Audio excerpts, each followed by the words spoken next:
शिवाय नमस्तु श्री शिवाय नमस्तु श्री शिवाय नमस्तु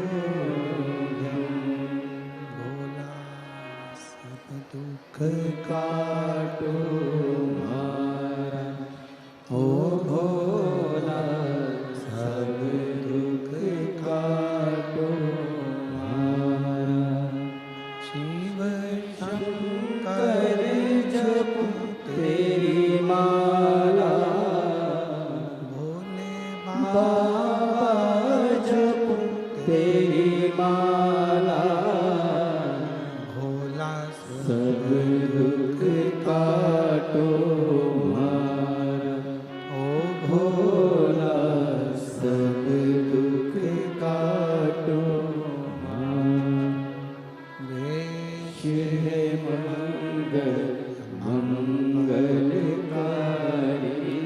वेश है मंगल मंगलकारी शमशान निवासी हमारा शमशान निवासी हमारा ओ भोला सब दुख काटो मारा ओ भोला सब दुख काटो मारा।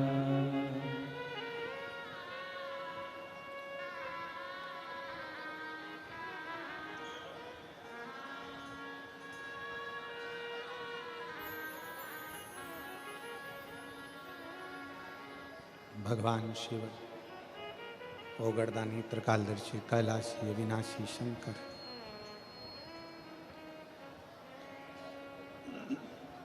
शिव कथा कर रही है। कनक कुंडला रत्न भद्र यक्ष दोनों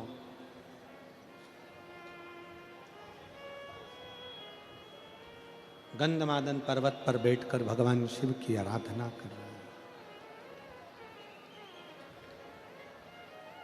पार्वती जी ने भगवान शंकर से कहा कि ये आपके भक्त हैं, शिव उपासना करते हैं, इनकी झोली खाली रह जाए तो ये श्रेष्ठता कहाँ है।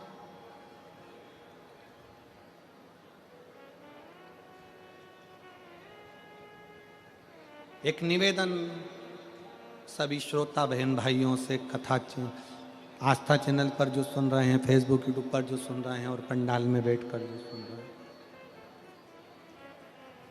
जिस दिन दिल से हारो ना,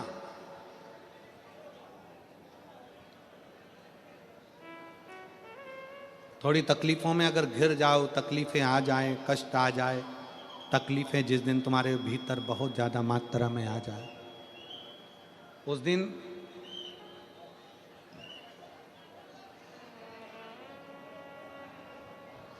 तीन बेलपत्र, एक बेलपत्र में पीला चंदन, बीच वाली पत्ती। जिस दिन तुम्हें लगे कि मैं बहुत दुखी चल रही हूं और मेरा काम हो ही नहीं रहा, बहुत तकलीफ की जिंदगी चल रही है, कोई हाथ पकड़ने वाला नहीं है, कोई संभालने वाला नहीं है और बहुत तकलीफ हो रही है, बहुत तकलीफ।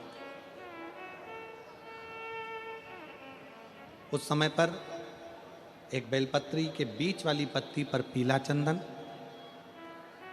दूसरी पत्ती पर लाल चंदन और तीसरी पत्ती पर 11 चावल गीले, पानी में उसको थोड़ा सा भिगो लें या धो लें, 11 चावल गीले शिव जी की उस पत्ती पर रखें। सबसे पहला पीला चंदन का बेलपत्र, दूसरे नंबर पर लाल चंदन का बेलपत्र, तीसरे नंबर पर जो 11 चावल आपने धोकर रखे हैं वो हाथ की हथेली में रखना है और हाथ की हथेली में रखकर अपनी कामना कर कर भगवान शंकर से विनय कर कर पंचाक्षर मंत्र नमः शिवाय या षडाक्षर मंत्र ओम नमः शिवाय या श्री शिवाय नमस्तुभ्यम बोलकर उस बेलपत्र पर सीधे हाथ में रखकर उल्टे हाथ का स्पर्श कर कर बाबा से अपने मन के भाव कहकर शंकर के शिवलिंग पर उसे समर्पित कर दीजिए। एक ही लोटा जल, जहां से जल बहता है अशोक सुंदरी वाली जगह, एक ही लोटा जल जहां से जल बहता है उस जल बहने वाली जगह पर 3 बार उस जल को अपनी कामना कर कर श्री शिवाय नमस्तुभ्यम या पंचाक्षर मंत्र या षडाक्षर मंत्र बोलकर 3 बार उस स्थान पर गिरा दीजिए। गिराने के बाद में बाबा से विनय कर कर अक्षत वाली जो बेलपत्र है, एक बेलपत्र और एक अक्षत उसमें से अपने लिए लेकर आ जाओ। उसको 2 महीना 3 महीना अपने घर में रखिए। जितना भी दुख है धीरे धीरे बाबा समाप्त कर कर खुशियां घर में लेकर आता ही है।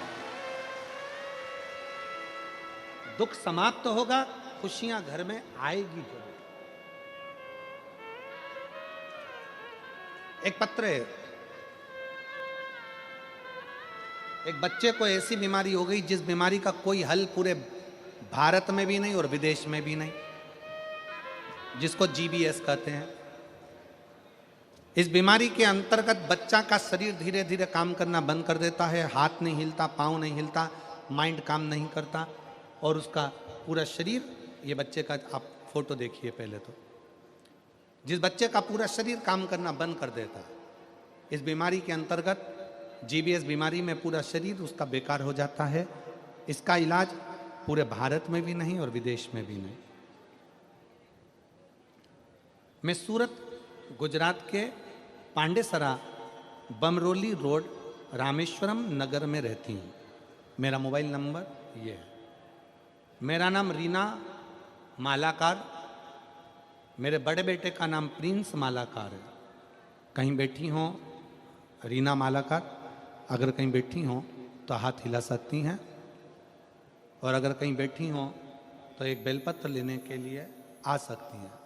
कहीं बैठी हो तो हाथ हिलाएं, बेलपत्र लेने के लिए आ जाएं, आ जाइए।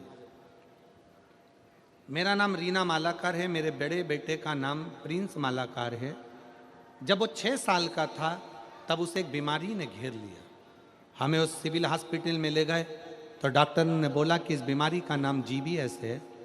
18 महीने सिविल में वेंटिलेटर पर था। 6 महीने उसके मुंह में नली लगी थी।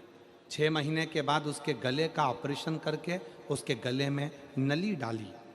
डॉक्टरों ने कहा कि इसका कोई भरोसा नहीं है, ये बचेगा कि नहीं। फिर हमें डॉक्टरों ने कहा कि इसे मुंबई ले जाओ। फिर हम उसे मुंबई लेकर गए। तब वहाँ पर डॉक्टर ने भी वहाँ कह दिया कि इसका कोई इलाज नहीं है। डॉक्टर भी कह दिया मुंबई का कि इसका कोई इलाज नहीं है। फिर हम उसे सिविल अस्पताल वापस लेकर आ गए। डॉक्टरों ने कहा कि आप इसे घर लेकर जाओ। फिर हम उसे घर लेकर आ गए। फिर मेरी भाभी ने कहा कि दीदी आस्था चैनल पर पंडित प्रदीप मिश्रा जी कथा सुनाते हैं। फिर हम उस कथा को सुनने लगे।